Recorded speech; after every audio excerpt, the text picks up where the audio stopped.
वो कहते हैं ना कि जिसे अल्लाह रखे उसे कौन चखे। बरेली शरीफ से कुदरत का करिश्मा और अल्लाह का बड़ा मुआजिज़ा कि एक शख्स टीन शीट के सहारे 50 फीट ऊपर हवा में उड़ा, नीचे गिरा, लेकिन फिर भी वो आज भी जिंदा है। हमारे लिए इसमें इबरत यह है कि हमें ज़िंदगी के किसी भी मोड़ पर मायूस नहीं होना, घबराना नहीं, टेंशन में नहीं जाना। अल्लाह रब्बुल इज़्ज़त की कुदरत पर पूरा यकीन रखना है कि अल्लाह रब्बुल इज़्ज़त ऐसी जगह से इंसान के लिए रास्ता निकालता है जहाँ से उसको कोई उम्मीद नहीं होती।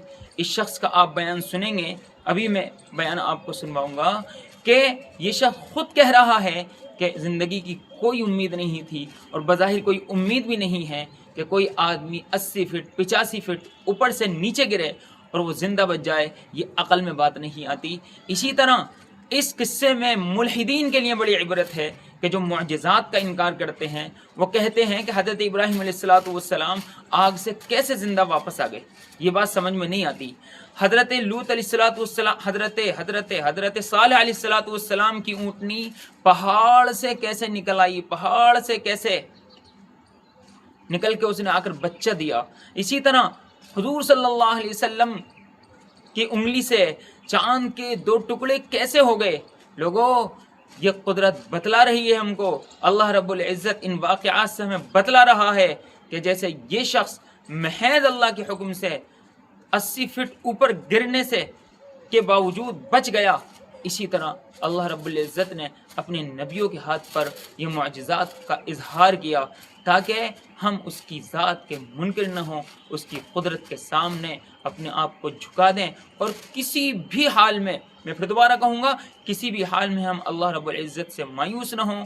इस ज़माने के अंदर ये एक बीमारी बहुत बड़ी है कि ज़रा से हालात आते हैं, लोग मायूस हो जाते हैं और बसा औक़ात खुदकुशी कर लेते हैं, अपने आप को हलाक कर देते हैं, नदियों में कूद जाते हैं, ऊपर से गिर जाते हैं, गला अपना किसी के फंदे से दबा लेते हैं।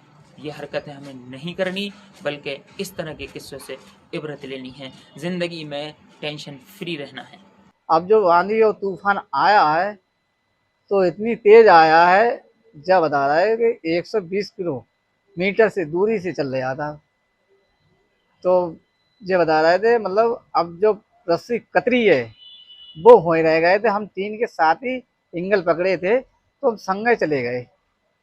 जाने के बाद में ऊपर हाथ हमारे छूट गए, क्या हुआ अल्लाह जाने, तो हमें नहीं पता था। हम 3 से ऊपर थे, कम से कम 20-25 फीट, कम से कम नीचे से 50 फीट ऊंचाई ही से जा रहे थे। जाने के बाद में जो करीब 80 फीट दूरी पे गिरे हैं। अब ये है, जो मक्का का खेत था वो उसमें पानी भरा था, तो पानी भरने के बाद में उसमें गड़ गए थे हम।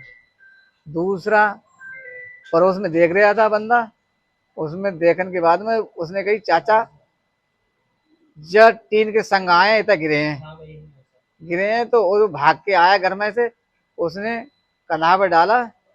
डालने के बाद में रोड पे लेके आया, रोड पे कपड़ा उतारे, उसने पहनाया किसी के हमें नहीं पता। तो उसने पहनाने के बाद में लेके आया, लेकिन बाद में मोटरसाइकिल बैठा के और तो भोजपुर में होके, ललतापुर होके, चाणपुर होके दूसरा आया। दूसरा आने के बाद में एक्सरा उसरा कराने के बाद में तो बरेली लेके गए। बरेली तो इसमें फ्रैक्चर टूट गया हड्ड, इसमें पलेट पड़ी है और शरीर में पूरे में चोट आई है। जब आप हवा में थे तो आपको कुछ महसूस हुआ क्या? वो मैं हवा में जब ऊपर उड़ रहे थे तो हम तो अल्लाह को याद कर रहे थे। अल्लाह, चाहे बच्चों के साथ में मतलब बच गए थे, हमें उम्मीद नहीं थी हम बच जाएंगे। हमारे छोटे छोटे बच्चे हैं, लड़की का साथ है, इकल्ले कमान मारे हैं, कोई कमान मारा है नहीं हमारा। रोज का खाना का रोज का कमाना है और हम परेशान हैं, हाथ में फ्रैक्चर है। अब 30-40 दिन के बाद में तो जो कटेगा, और जो शरीर में चोट आई है वो चोट आने के बाद में जब ठीक हो जाएंगे तय काम कर पाएंगे, ना तो अल्लाह मालिक है अब क्या होता है। तो आप सरकार से मदद की मांग करते हैं? हाँ, सरकार से हम ये कह रहे हैं, हमारी कुछ मदद कर सकते हैं तो करें, हमारे लड़की का साथ है। वीडियो किसने बनाया था गांव में जब आप इनके साथ उड़े थे? तो किसी कोई बंदा बच्चा था, अब ये नहीं पता कौन था, ये नहीं पता कौन था वो। वीडियो वायरल हुई है। हाँ वीडियो वाला ये वो ऊपर से बना रहा था, जो अंटिया है ऊपर उस पर से बना रहा था। अब हमें नहीं पता कौन बंदा था, उसने बनाई थी। जब हम उड़े हैं तो हमें नहीं होश नहीं था कि हम बच जाएंगे।